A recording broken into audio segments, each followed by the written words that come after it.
বাংলাদেশ চায়নার বছরে বাণিজ্য প্রায় $25 বিলিয়ন, কিন্তু এত বড় বাণিজ্যিক সম্পর্ক থাকার পরও দেশে এখনো কার্যক্রম শুরু করেনি চায়নার কোনো ব্যাংক। ফলে ইউয়ানে সরাসরি লেনদেনও সীমিত। ব্যবসায়ী বিশেষজ্ঞরা বলছে, নীতিগত বাধা দূর করা গেলে ব্যাংকিং খাতে চায়নার বিনিয়োগের নতুন দুয়ার খুলতে পারে। বাংলাদেশের সবচেয়ে বড় বাণিজ্যিক অংশীদার এখন চায়না। 2024-25 অর্থ বছরে বাণিজ্যের পরিমাণ ছিল প্রায় $19 বিলিয়ন।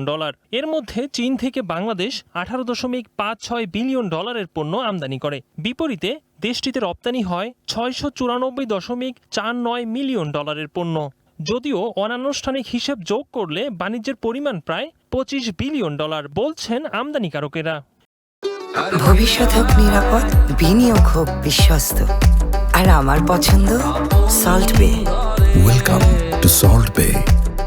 বিপুল এই বাণিজ্য থাকার পরও বাংলাদেশে এখনো কোনো চায়না ব্যাংকের শাখা বা পূর্ণাঙ্গ কার্যক্রম নেই।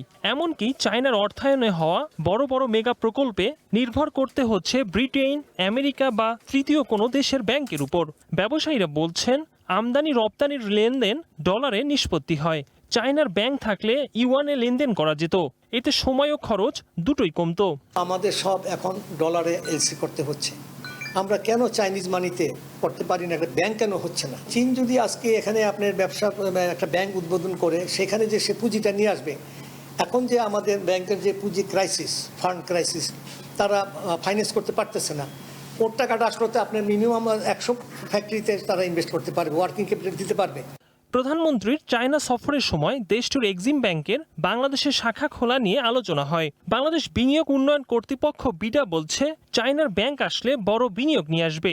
এতে বিনিয়োগকারীদের অর্থায়ন ও প্রকল্প বাস্তবায়ন আরও সহজ হবে। আর কেন্দ্রীয় ব্যাংক বলছে, চায়না ব্যাংক করতে চাইলে সব ধরনের সহযোগিতা করা হবে। আসলে আমাদের এখানে ওদের একটা ব্যাংক থাকলে আসলে আই থিঙ্ক পুরো ইকোসিস্টেমেরই লাভ হতো। কিন্তু ওয়ান কারেন্সিতে আসলে এখন ট্রেডিং করতে পারে, because it's added to the RTGS platform.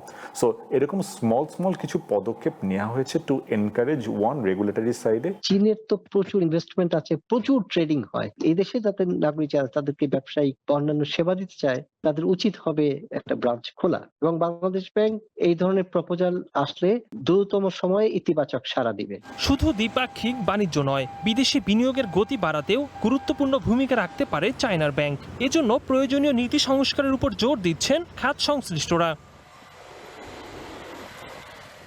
Ikramul Islam Khan, one news, Dhaka.